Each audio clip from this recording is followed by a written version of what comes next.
داروا توش موحة راح سونتر شماخر مع الداخل تقول شو واحد درمى علينا بدون تاع لا كلاس ماشي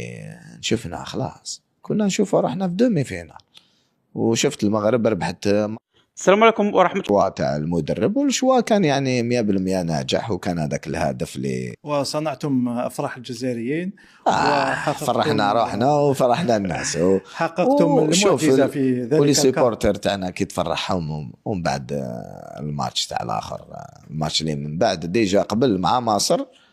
تقول لك لحمي شوك انا كي نتفكر شوف كاميرا شوف كي نتفكر الله شوف انت تاكسيليري بالون تقول لهم يطبعوا فيك ستاد قاعد زاهر تقول لك تلعب في 5 جويي سوسه هذا كاع تاوانا تحكمها يرفدوك والماتش تاع المروك ما نقولكش خلاص الجزائر فرغت شوارع معمره هذاك الماتش قلت شغل هذيك كوب دافريك شغل كانت تاعنا راحت لنا انا بور موا هذيك لا كوب دافريك راحت لنا لان بالك ميور ماتش تاعنا اللي درناه كونتر المغرب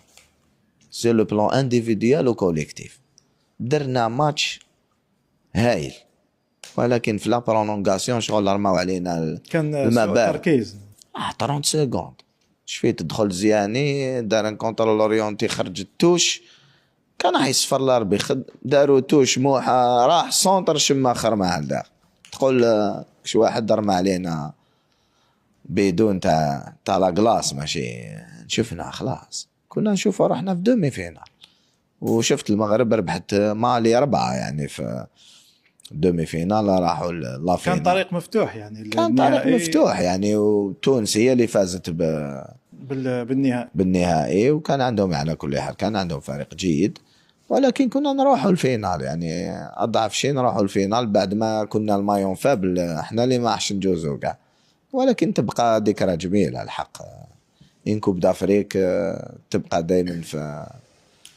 التاريخ وتبقى في الذهنيات كانت الاولى والاخيره مالوريزمون لان جوستومون بعد كاس افريقيا يعني لعبت في 2005 نعم ميم سي لو بلان كوليكتيف نعم الجزائر ما راحتش مرتين 2006 و2008 ما رحناش 2 فوا الكوب دافريك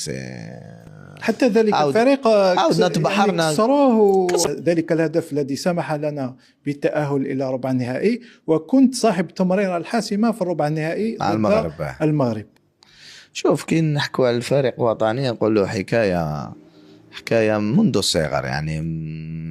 من مينيم لا سيليكسيون كادي جونيور كنت في الفريق الوطني كذلك مع اراجي وماروك اسبوار كنا كذلك في الفريق الوطني وتقدر تقول باللي لعبنا ان تورنوا سينيور في 2000 تورنوا 2002